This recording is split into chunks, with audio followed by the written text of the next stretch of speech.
Back again, 2 nights in a row. I'm like, and I'm in the doghouse, guys. I'm in the doghouse. I've just been talking to Spencer. It's Valentine's Day, but I'm here. I'm here for you, Reds. Yeah, I'm not going to say I'd rather be with you guys than the wife because I would. That would be, and now that's on camera, so I'm in deep trouble. So, um, I'm glad that you're here. Let me just bring in Hassan. Let me just sort this out. Hassan, how are you, mate? I'm fine, mate. How are You're you? looking very dapper. Where you off to today? Nah, it's just sleeping suit. Oh, all right, okay. Well, you charmed the pants off me, mate. And how are you, Spencer? I'm good.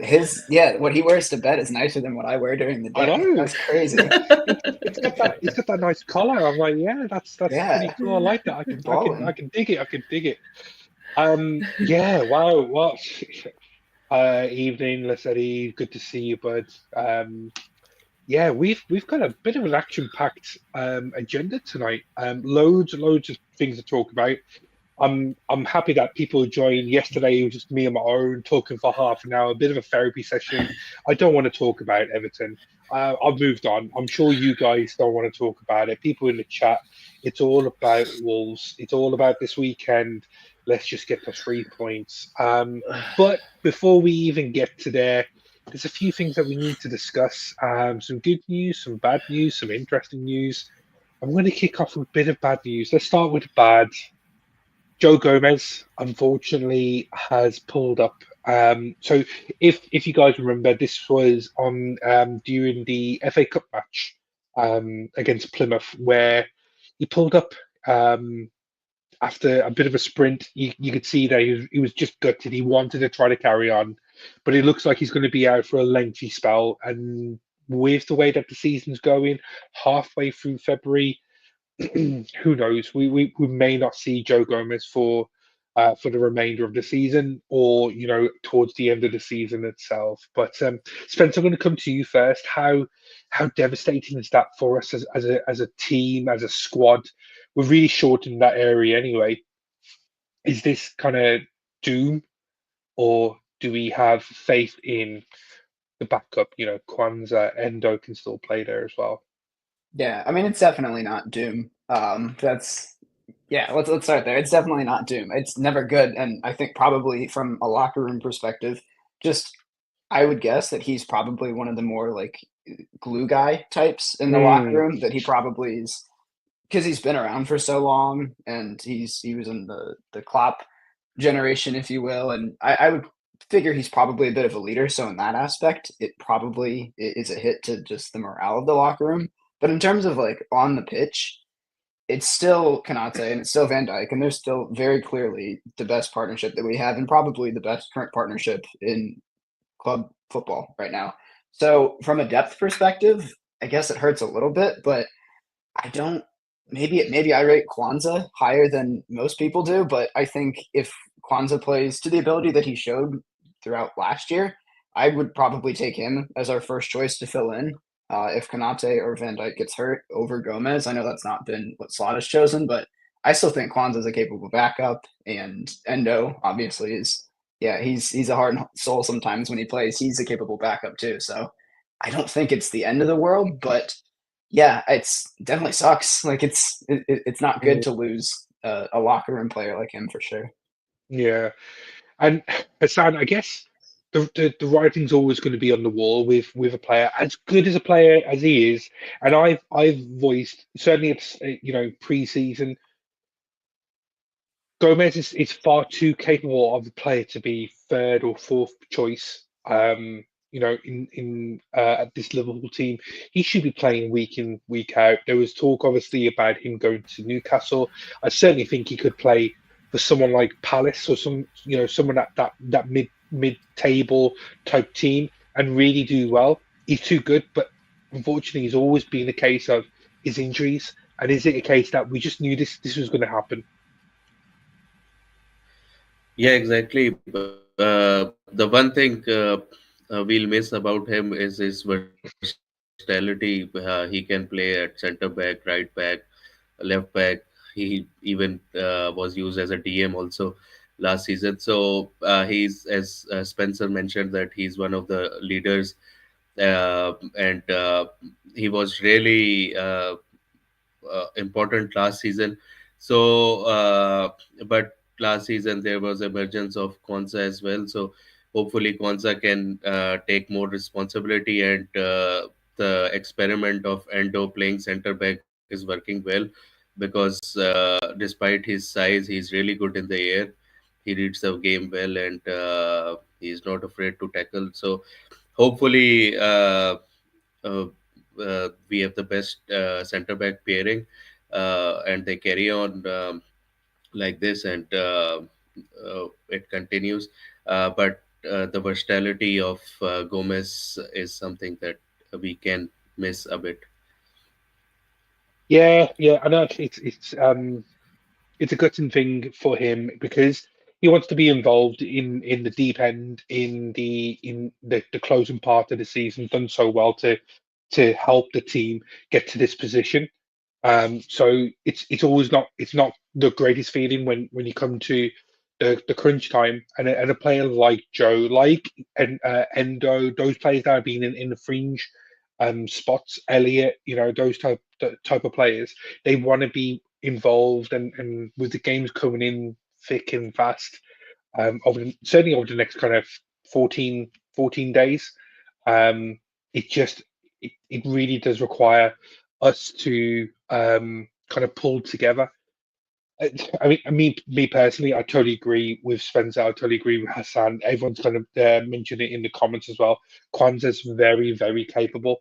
The thing, he has the speed, he has the physicality. The thing that's kind of missing is that little bit of maturity. And hopefully through uh, kind of similar to the situation last year, Spencer, where Matip was out for a little while, and the comments that we were getting from Kwanzaa was, my fight this season was to be the third best central defender at this club. I'm fighting out with Matip. He kind of took advantage of Matip's injury. Can Kwanzaa take advantage of Gomez's injury when games are going to be coming in? Okay, we haven't got really any cup matches left, but there are going to be circumstances where he needs to come in the last 10, 15 minutes of a match, maybe start every so often.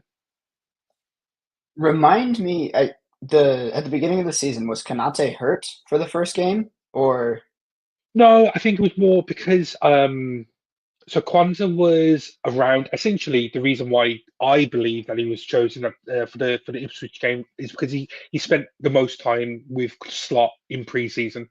okay, So Slot saw enough of Quanta to say, okay, let me go with this guy. Ibou's just come back. He had a bit of a late summer. Let right, me let me the trust Euros. in this guy. Unfortunately, it didn't work out the way he did. Okay, no, that makes sense. But that's still he was chosen over Gomez. I don't believe Yeah, Gomez was hurt to start the season. yeah, So yeah, there yeah, is yeah. an element of trust that Slot had to begin with, and an ability that he showed for Slot, and also that we all saw last year. He played obviously better than he has so far this year, but I do wonder if being hooked at halftime of that game kind of rattled him a bit, and that might be difficult to come back from, Mm, given his age. But I think probably the best thing for him, like if you look at just physically and everything about the way he plays, he looks like Virgil van Dijk, just like a much worse version of him or a less refined version. But playing next to him, I think probably is the best thing for his development. I could yeah, look like a Crystal Palace level center back playing next to Virgil van Dijk. Like I think that would really do wonders for him. I think it'll help his development, and I think we will probably see the best out of him. I mean, provided Van Dijk stays healthy. But yeah, I think playing alongside him with that leadership, that covers off a bit of the maturity and allows him to mm, grow as a player. So I think, I mean, maybe it's a blessing in disguise. I don't want to say it that way, but if Gomez being hurt means that Kwanzaa gets forced into a role where he has more minutes and he gets to develop, that may long term be a positive for the club. yeah. I mean, I earn more on the positive side of things with most players. There are players that do absolutely wind me up in the team, but let's not go there.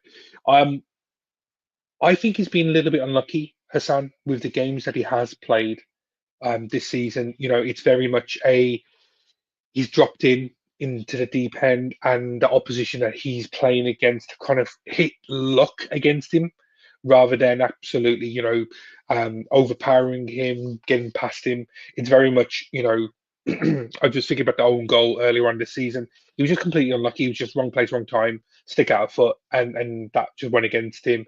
There was a deflection. Also, we've seen from him. I think he's just a little bit unlucky that he's had the rub of the salt just go against him. The luck that hasn't been with him that he saw last season, right? Maybe he can discover that, right? That's how I see it anyway with Konza.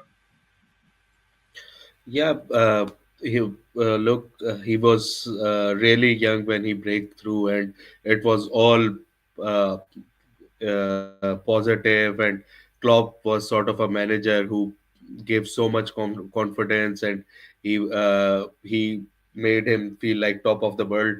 But Slot is more, I think, calculated, and where I think it was a really big shock for him that after missing couple of headers and not being aggressive enough, he was substituted, and it was, I think, the pictures of him, he looked shell shocked, I think, when he was substituted in the. So for a young player, it defines players that how they come through the adversity.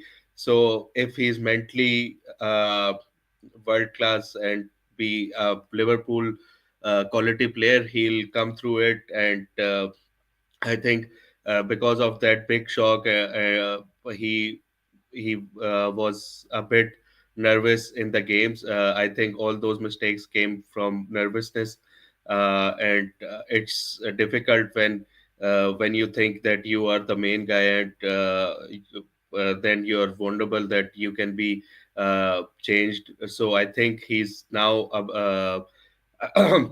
now he has to take his chances because now there's no backup. So I think hopefully if I think some going out of the FA Cup, the biggest positive is less fixtures, but the thing which is that in those fixtures we can give minutes to these players who are on the fringes. So I think if God forbids there's an injury to one of them, so I think he has to come in and be really good from the get go. Yeah, totally agree. Totally agree. Some really good words there. Now we've just been joined by who I would compare to be my own Virgil van Dijk, Mr. Reliable, Matty. How are we, son? Not bad, not bad. Stressed for the sick baby, but Oh man. yeah, not bad. How are you, Charlie? Yeah, I'm really good. I'm really. It's been a long time since we've been on stream together, so really pleased to see you. So actually, I'm going to throw you into the deep end. Let's kind of get your thoughts. So we were just talking about Gomez, and unfortunately, Gomez has had, yeah, it looks like a lengthy time out. He's injured his hamstring. It seems like he's going to be missing a significant chunk of the remaining part of the season. Could be for the full, the whole of this remainder. We were just talking about Kwanzaa. I'll just get your two thoughts. The thoughts on those two subjects there. First of all, Gomez. How gutted are you for Gomez? And was the writing already on the wall with a player like him with the history that he has? And the second thing is, do you have belief in Kwanzaa? I think with Gomez, it's just expected, isn't it? I am absolutely gutted for him, to be honest with you, because the last time Gomez managed to stay fit and was in relatively decent form, Liverpool won the Premier League, and it looked like he was on course for that again this year. I think he hasn't put a foot wrong when he's been called upon this year. I think it hampers the price of him. I do think he probably would have departed in the summer due to his injuries. It's not someone that Edwards would want to keep around, and you think back to last summer when people were offering like 40 million for him. This is yet another lengthy spell. It's going to reduce his fee. It's a year less on his contract. So I think from a business perspective as well, it's a little bit of a stupid decision from Liverpool. I really like him when he does the pass. It'll never be any hard feelings, no matter even what the club he goes to be honest with you, because he's been at Liverpool since Rodgers. He's had like 3 different managers. He's survived them all. He's always played. He's always given us all. He's never been a starter, but when he has started, he still give it 110%. And he's honestly one of my favourite players to play for Liverpool, because I buy into a lot of passion and love for the club, and it's evident that Gomez has got that, to be fair. He always spoke very well of the club whenever you hear from him. And then when I used to work in Curry's years ago, his missus was always in there, broken phone screens, and he used to come in with him, and he was sound then as well, like just a genuine nice lad. So I've got a lot of love for Joe Gomez, and I will be gutted when he does go, but it is sad to think that he probably has played his last game for Liverpool, which is, I don't know, I just don't like seeing good players like that go. Do you know, it's the same with, like, I'm not comparing to like Bobby or that, but when you see players who've been at the club for a number of years and then they depart, it's devastating. And as for Kwanzaa, it's just like Matip, though, isn't it? It's just like Matip. Yeah. Matip was a really sound lad, you know, really had a lot of time for him as a personality. And he's obviously got that rapport with Virgil. You've seen the videos from a few years ago. It's just, it's again, it's just one of those, the circumstances where, is there anything else that the club can do? And I don't think there is. Probably not, no. I mean, they did give Oxen another year on his deal when he had a lengthy spell, but I think because it's so frequent with Gomez, they probably wouldn't do that. And as for Matip, for me, second best centre-half in world football when on his day. He was unbelievable for us. And Kwanzaa, I don't rate Kwanzaa. I think he's got a lot to learn, to be honest with you. I watch a lot of the academy, and he never set the world alight in the academy, to be honest. He's not someone that you'd look at and think, yeah, he's going to make it. But when last season, he had a really good season, and he surprised me, and I was the first to admit he really surprised me. But then this year, I think a slot defender is very different to a Klopp defender, and I just don't know if Kwanzaa's got the capabilities in a slot side to be that centre-half. When he has played this season, he's disappointed me. But I could think he could do it alone. I'm not writing him off yet. He's still very young in centre-half terms. So I think he could benefit from a loan next year to, say, a side like Leeds or something who's just come up from the Championship and have a year in the Prem, but with a side that plays similar football to Liverpool, and see how he does there. Now Leeds is probably a very similar style of football when in terms of the attack, they are very comparable to us, the way they set up and stuff and the way they do play. So I think that would be a good side. Or even if he went to a side like, say, a Fulham or something like that, I think. Or Bournemouth. Bournemouth, yeah. So we can get the other lad. Yeah. Yeah, we were just talking about it, guys, weren't we? About Kwanzaa last season. He took the full advantage of Matip's injury, and maybe hopefully this is one of those circumstances where out of the blue he rediscovers the form that he had last season. He said straight away last season, there was an interview, wasn't there, last season, where he was talking about, right, I want to be the third best centre back. My fight is with Matip. He benefited from Matip actually being injured. He's benefiting now through Joe Gomez has been injured. Now the situation is we're coming to a crunch time where we're fighting for league titles, we're fighting for European Cups. We are with Jarrell Kwanzaa, so we kind of need to make do and make the best of it. It's going to be an interesting one, certainly over the next few weeks where we're playing so many games. It's going to be pushed. He's going to be pushed. The team are going to be pushed. We're just hoping that no one else gets injured. So yeah, it's going to be an interesting one. But we'll move on from the bad news. Some interesting news. I guess it's not really surprising. We're going to talk about MoSalah, and it's not going to be contracts. It's actually MoSalah, the player, and how good he is in terms of the numbers that he's throwing out. Now, currently, MoSalah is top of the European chops for goals and assists in Europe's top 5 leagues. Spence, I'm going to come to you first. I guess the first thing is, are you surprised? No, not even a little bit. If you were a numbers guy, which I am a little bit, even his underlying stuff, his expected goals and expected assists are way up there too. So it's not like he's just hitting a fluke streak of finishing. And no, he's getting into positions and he's scoring the goals. He's doing what he does best. But Slot has maximized him like to another level. I read, I don't want to butcher it, but I read that the exact statistic, but he's already set the Premier League record for away goals and assists in a season. And the previous record holder was when it was a 42 game season. So even longer season, and we're in February. I think we still have 6 or 7 away games left to go. So it's a record setting kind of year for him. I'm not surprised at all. And I mean, I would expect this to continue. And to be honest, it's one of the most runaway Ballon d'Or seasons that I can remember. It seems like he would probably need to like literally not score again until like November of next year to not win it at this point. So no, he's been the best in the world. He's been around that level for a long time now. It just hasn't really. At the beginning, it was still the Messi show and the Ronaldo show, so there was still some of that, and then later on, he just never really broke through to be the number one. But yeah, no, this season he's been the best player in the world. He looks at everything about it as he's the best player in the world, and it's pretty simple. I don't even really see debate online from like our rivals. Usually, like when this stuff comes up, there was like that old Hazard versus Salah debate. Like that's not even being talked about anymore. Like there's no debate. You're not debating it online. It's not even worth doing. No, that's not even a debate. We had the fortunate 2 years of Luis Suarez being at the club and being a phenomenal kind of burst. But what we're seeing, Hassan, with MoSalah is the longevity in terms of the numbers, the assists, what he's actually doing for the club, his fitness and his age as well. We people forget that.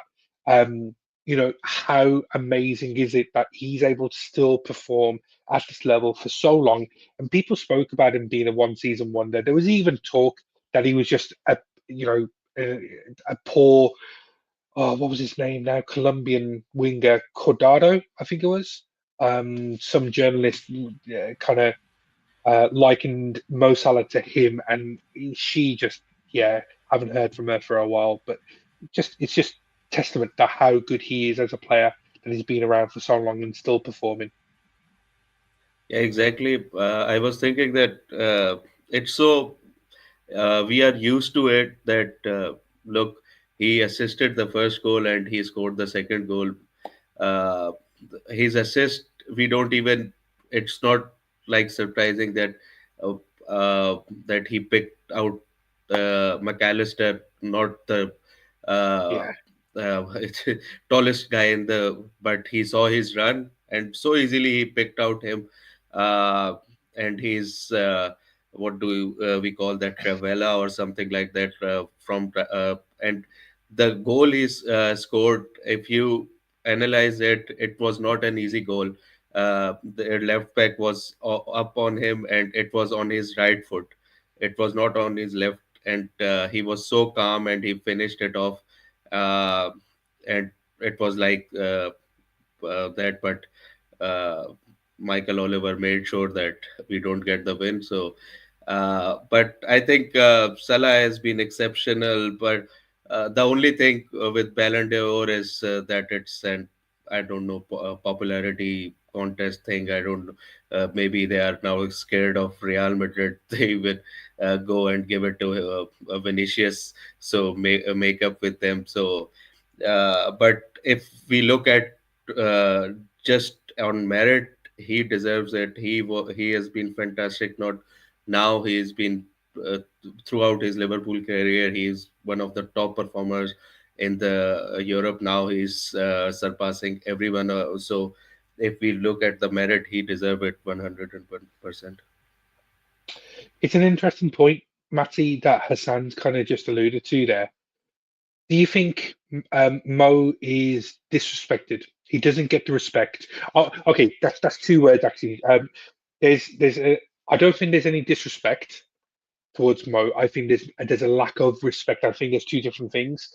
Do you think there's a lack of respect for Mo, the player, the man, what he represents in terms of outside of football, and that's what holds him back from winning major personal honours? I think so. Yeah, I mean, we watch Salah every single week, and I'm fortunate enough to watch him every home game, and he is a frustrating player. He's so frustrating to watch. Like, he's that sort of player who can go missing for 89 minutes, but he'll crop up with 2 goals and win you the game at the end. And MoSalah will always be one of my favourite ever players for Liverpool. I think everyone would of the modern generation would say Can I that. ask you a question about that? Can I ask Yeah. you a question? Because you've seen him in person for years and years and years. Have you seen a style change from Mo? Now, because it's interesting, because I was going to come up on that point about Mo seems like he's very much a moments type player now, rather Yeah. than all action, give me the ball, I will do everything, rather than it's now a case of I will be in the right position at the right time and provide or score. Yeah, I think Mo's certainly not as quick as he was, say, 3-4 years ago. But he's still quick, but he's not the Salah quick that we remember. And I think I prefer the Salah we're seeing this year and the last year to the Salahs of previous years, to be honest with you, because when he gets the ball, he does look up more. I think his assists have improved year on year at Liverpool, and this year potentially even close to being one of his highest assistant seasons. And he plays really well as part of the team now, and he's not just scoring, he's assisting as well. His goals and assists are stupidly good as numbers for Liverpool, but when you delve into it over the past few years, it was always more goals and assists, where his game just feels a bit more rounded now. He's a bit more intelligent with him, and he's nicer to watch as well. I think most people would say Salah was the most frustrating player ever in the past few years, but he's one of the best players ever. He's just one of them players who you're going to speak of for years and years and years and years to your kids, your grandkids. They're going to tell their kids about it.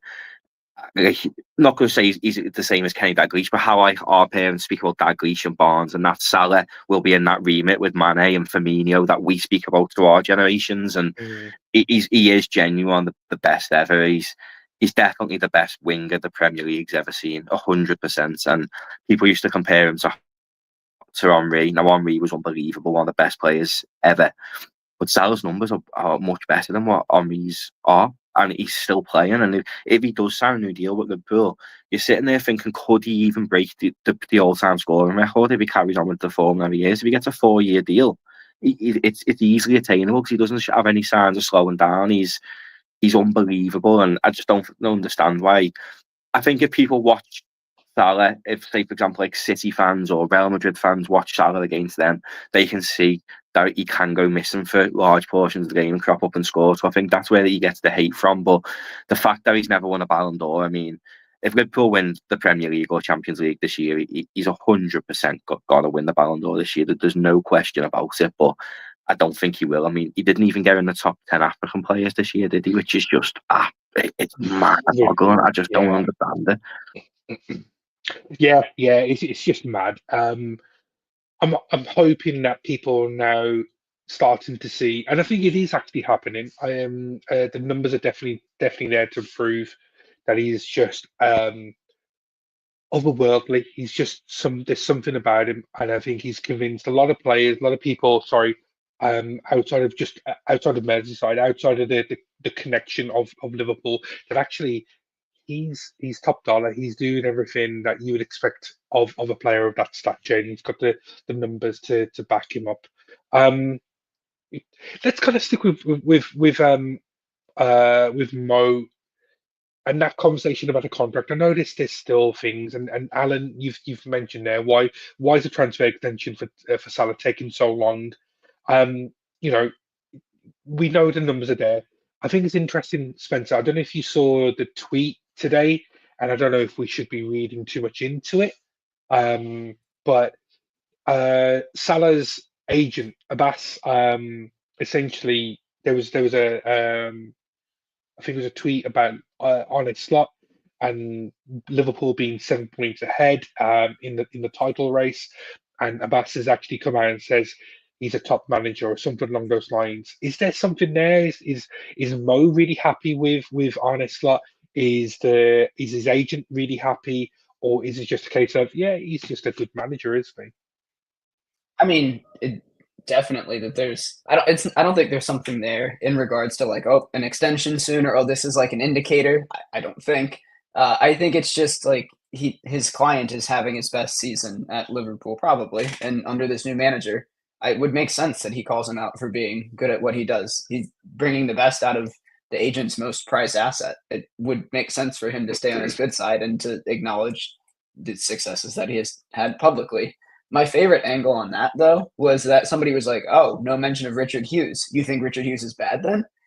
And it was that it was like, "Oh, this is a dig at the leadership that they haven't gotten what they've needed to done because Slot is getting done what he needs to, and he's the only one that's been like honored in this statement." And so it was like an underhand dig. That's not what this is, but Yeah, I like to think conspiratorially. I think that's pretty funny. But if that's how you read it, yeah. then fair to you. I didn't. Yeah. That didn't even click in my head, and I'm a Yeah, simpleton. yeah. So Stay off the comments. That's Don't read the comments. That's you'll go down a rabbit hole there. But yeah, no, it can't be anything but a good sign, to be honest. yeah, I know. Hassan, is there anything that you think? With me personally, and this is just me putting my tinfoil hat on. I think it's done. I think Virgil's done. I think Salah's done.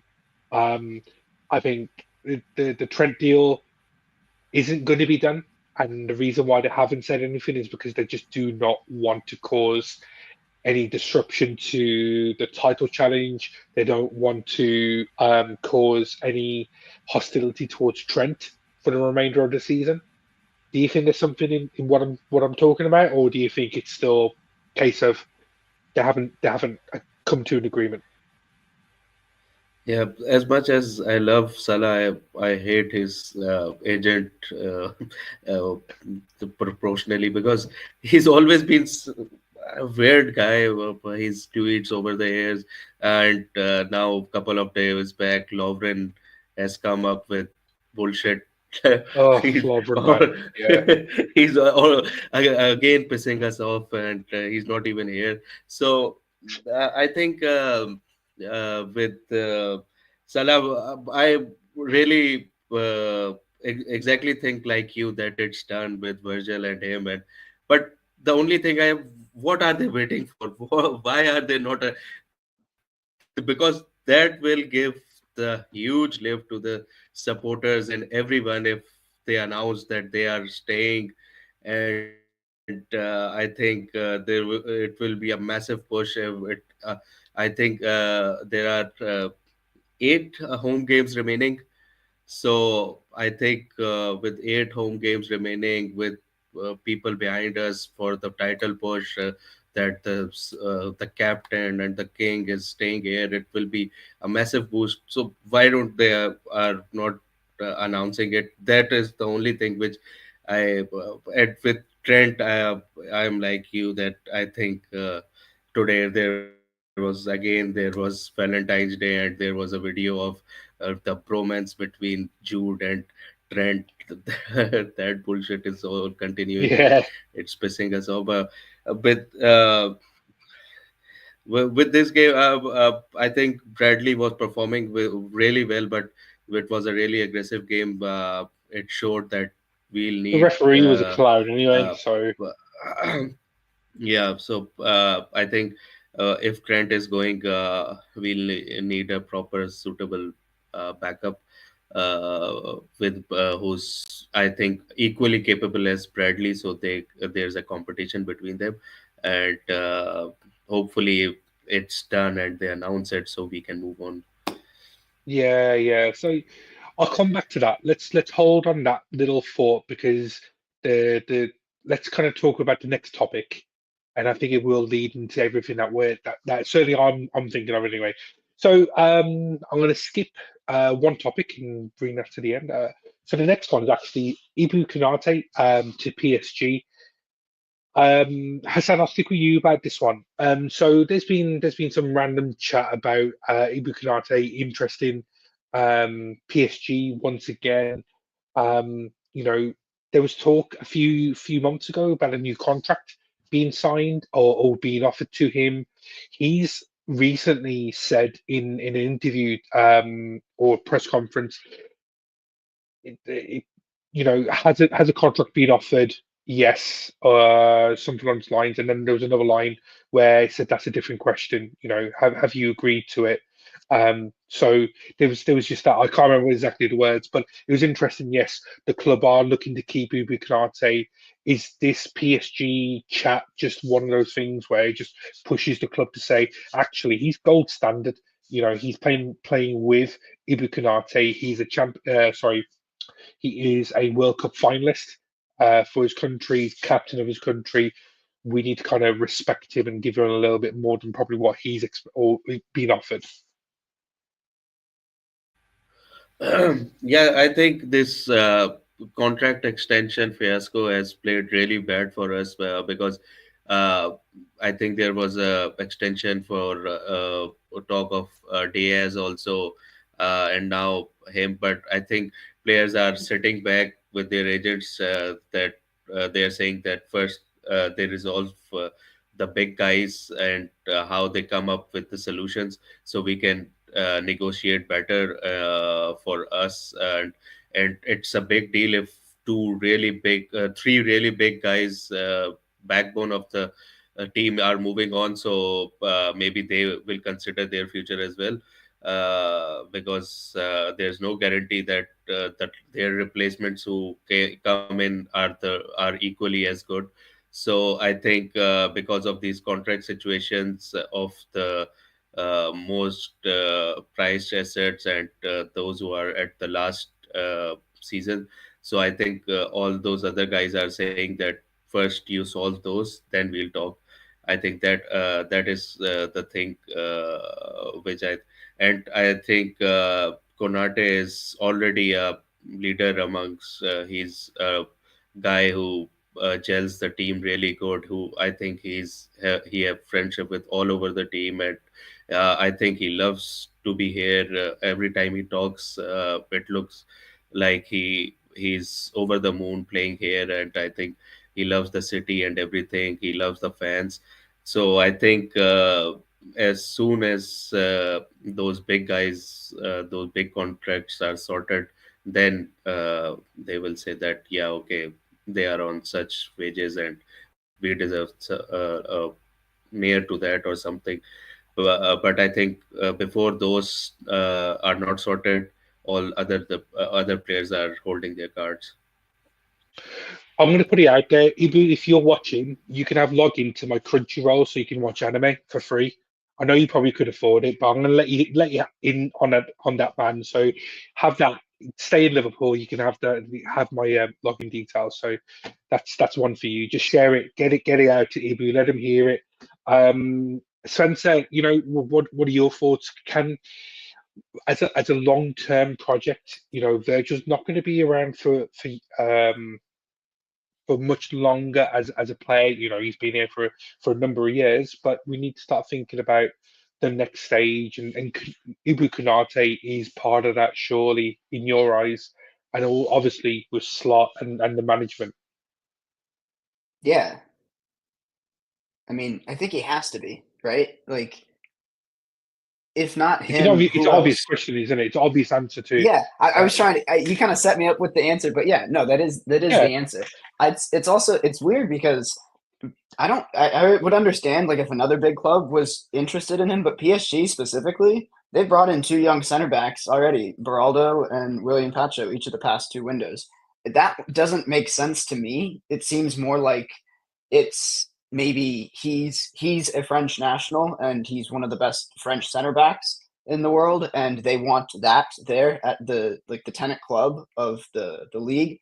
And maybe it is a situation. I'm gonna put my tinfoil hat on now, where there's probably interest for players from big clubs like all of the time. There's probably like 8 or 9 top clubs that are interested in him, but with them, at least maybe they've spoken enough to his agent just to test the waters, and most of the Mm, stuff wouldn't come out.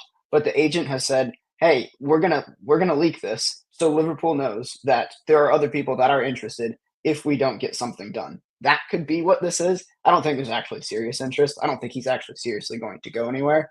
I think it'd be really silly if we let that happen.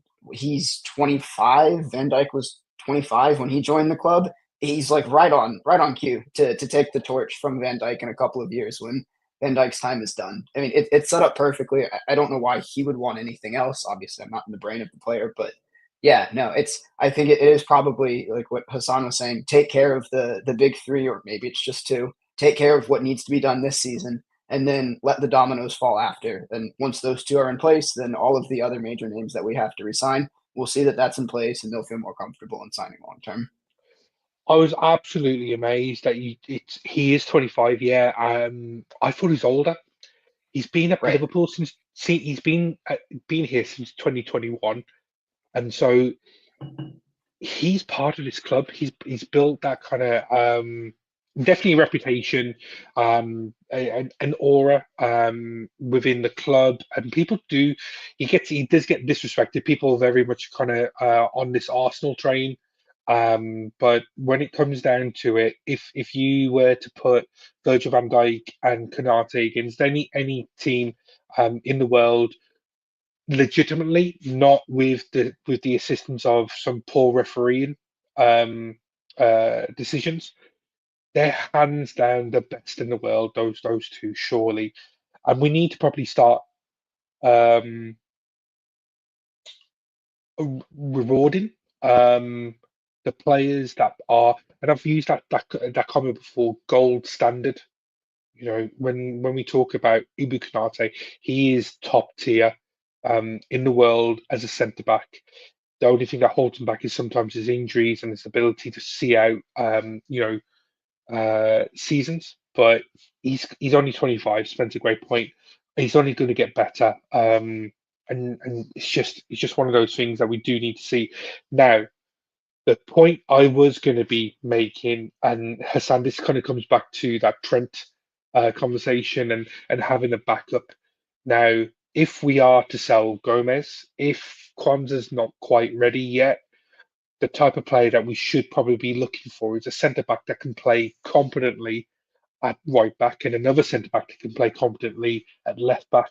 That's kind of ideal situation for me. I wouldn't want to see the back line full of centre backs, but we need to have that versatility amongst players going forward because not all players can play every game.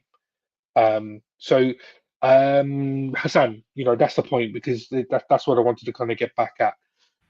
If we are to kind of compete next season, we do need to start thinking about bringing in versatile players, right?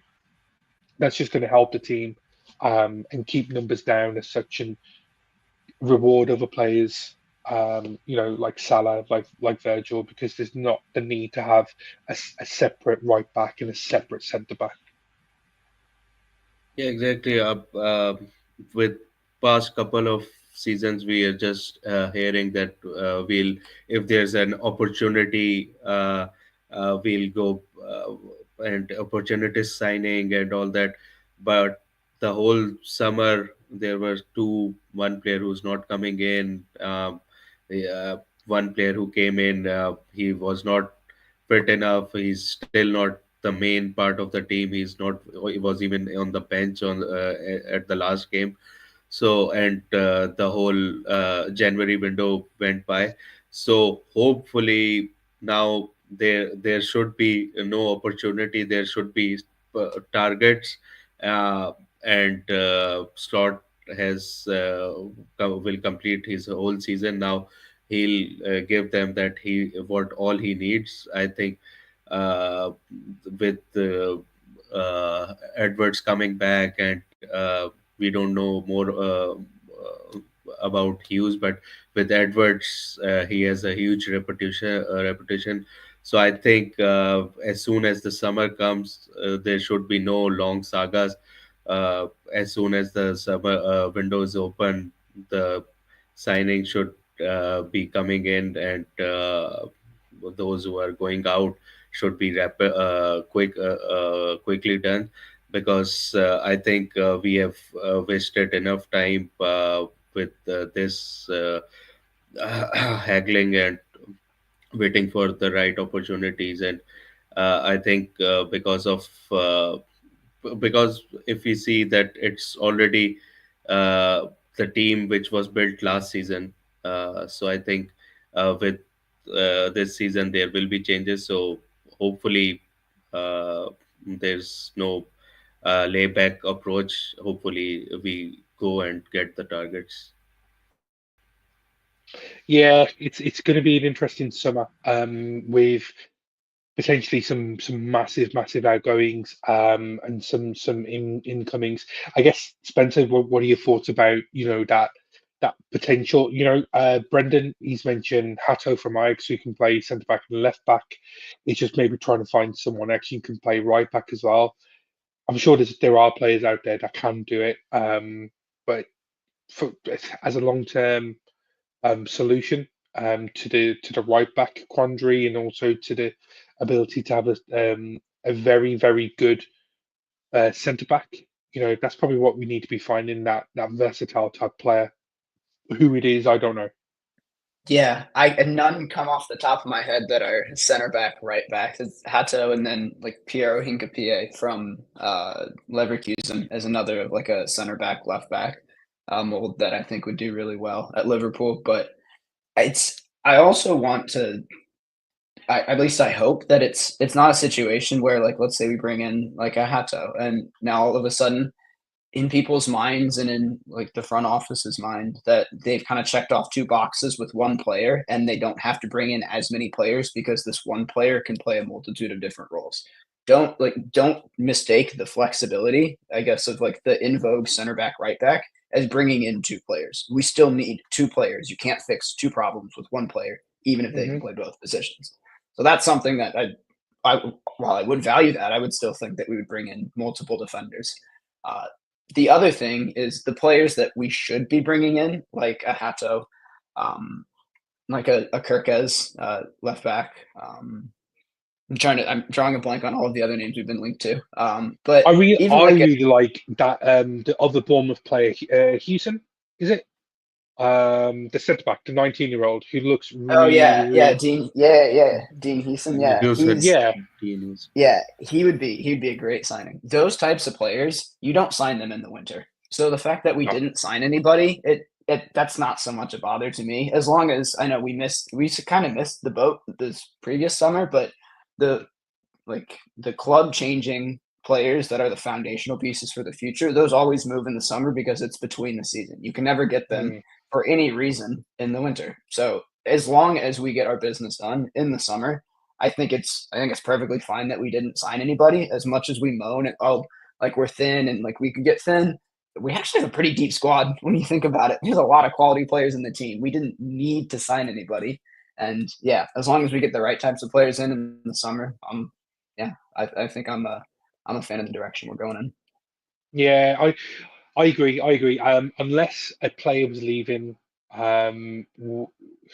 let's kind of use because it's already been mentioned. Brendan, you spoke about Darwin. So if Darwin had left in the winter, the only reason why I would say we would allow it is because we've identified someone else to come in. Now, the two issues that you have is first of all finding that player that's going to be available and finding that player that's going to be for a good price. So everyone talks about Isak.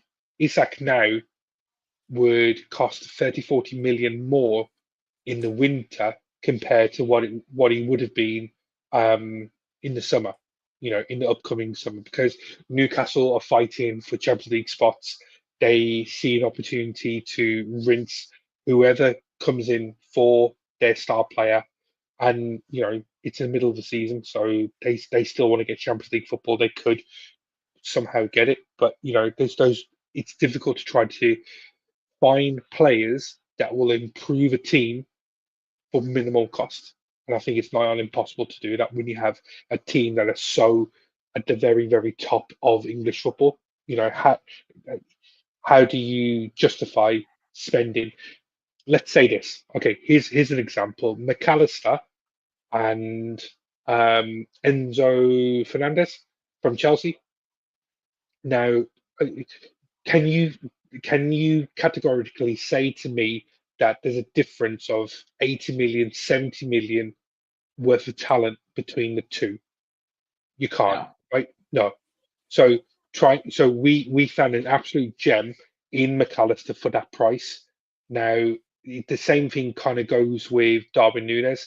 As bad as Darwin Núñez can be or has been, finding a player that will be better for less or equal to the amount that we spend for him, it's going to be nigh on impossible. Unless you guys can tell me of a player that will be able to do that.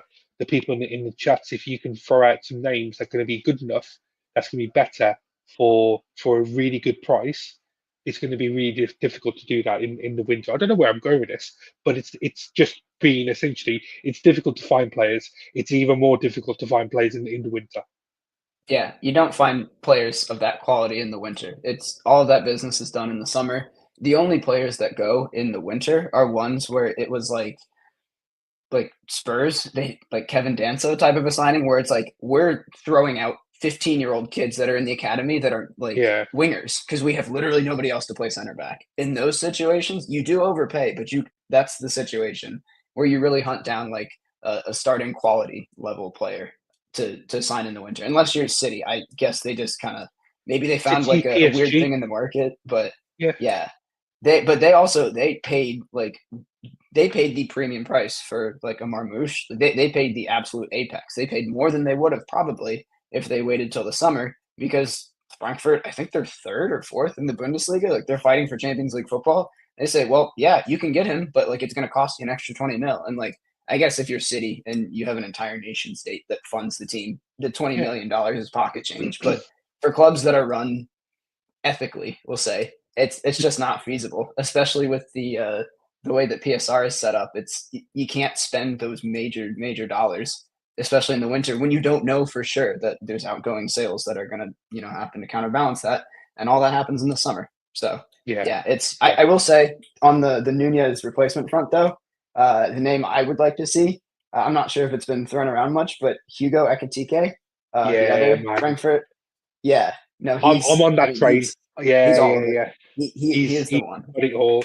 He is. I don't know, Hassan. I don't know if you've seen much of him, and we haven't been linked with him, and I'm really amazed that we haven't been. But he's got the way I see it. He's like an upgraded version of Ivan Toney. He's an upgraded version of. I don't want to say Bobby, but if we think about Ivan Toney, he's a link man, but also a pretty deadly striker. He's tall, he's got great feet, his assists. If you just watch him play, it is just like Bobby. If you see Bobby, you see the whole game. If you don't watch him, you're not watching anything. And Hassan, I don't know if you've seen any of him. We'll touch on Hugo very very quickly before we move on to our last topic. But what are your thoughts there?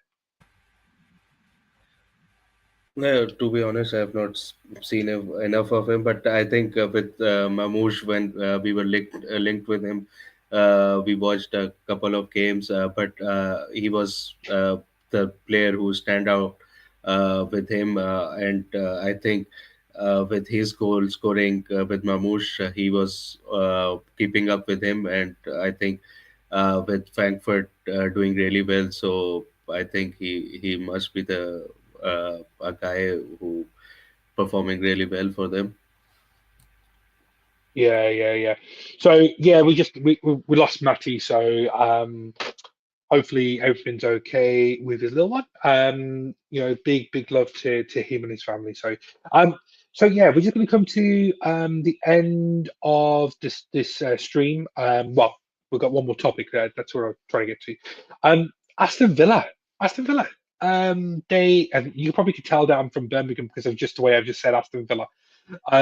They put in a request to postpone the midweek game next week. Bit really surprising. I didn't expect it to be them that would have wanted the reschedule. I haven't really looked into it too much, but Hassan, I don't know if you've seen any news about the reasons why they wanted to reschedule the upcoming crucial match with Liverpool. No, but it's news for me when you said. I think with them being in Champions League as well. I think maybe there's something. Maybe their fixture is relatively closer. So Yeah. I mean, it was pretty much immediately denied by the Premier League. I think Spencer. I don't know if you know much about it either, but you're at the big boy table now. Aston Villa. You are playing Champions League football. You're doing really really well in that competition. Whether you're still in the cup matches, who knows? But if you're struggling to put out teams, or you think your team's struggling, that's just the way the cookie crumbles. We've had to play with it. We've had all the excuses. We've been told to get on with it. Aston Villa are doing the same. Uh, The question is, if we did reschedule it, is it a good thing? Is it a bad thing for Liverpool?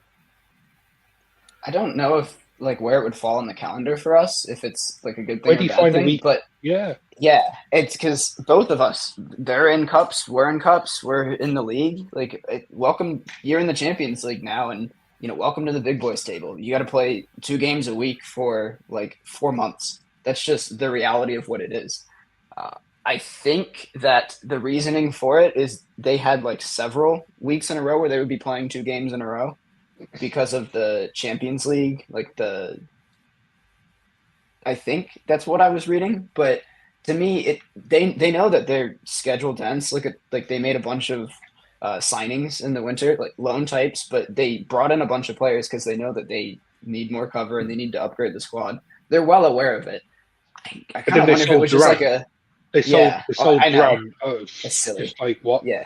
Well, yeah, for insane money. To be honest, I can't blame him. That's a lot Can't of money blame to him. pay for a Yeah, striker that's yeah. played what 21 games or something. But Hmm. yeah, I mean they know that this is the reality of playing at the top level. You play and you earn 4 competitions, and you play 2 games a week, and that's just simply what it is. I think maybe they wanted to push it back just like as a hope and a prayer. Like, let's see if we can get this moved to a week where we would only have 2, but not like a bunch of weeks that are consecutively 2 games in a row. But obviously it didn't work because that would probably put Liverpool then in another similar situation, probably an even more condensed one. I think I read it Yeah. would be like 5-14 or something that they'd be trying to put Liverpool into. So like a fair play for trying, but no, you can't be too upset when it gets Yeah. rejected.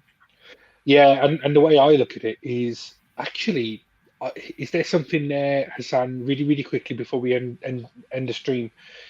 Are they worried about their team? Do they believe that they wouldn't be able to perform, this weekend and then going into next week's match? I think it's next week.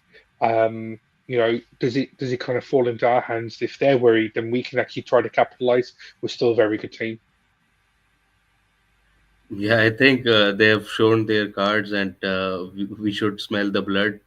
Yeah, I think so. I think we should capitalize, and we already knew that this month will be crazy. There are five.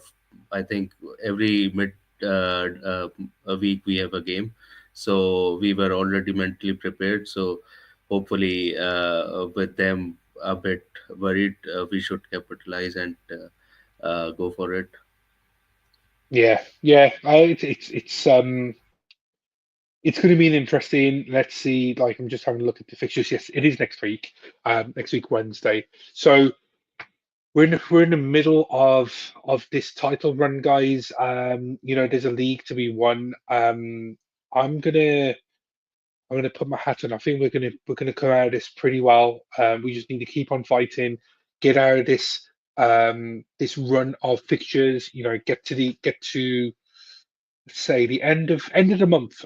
We should know where we lie, where we stand in this league run.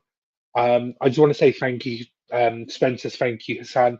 Thank you, Matty, as well. For joining me tonight. Everyone in the comments being really, really good. Some really, really great points. Some good players that you called out. We're back tomorrow. It's another massive, massive weekend. This time tomorrow, who knows? Arsenal may have dropped more points, and we could be on the cusp again. We could be riding that train. I'm hoping. Let's see. Let's see if Leicester can actually do something. But if not, catch us tomorrow. This time tomorrow, we've got another stream, and then we'll go into the big Sunday kickoff. So I just want to say thank you. Happy Valentine's Day to everyone. And yeah, we'll catch you soon. Up the Reds.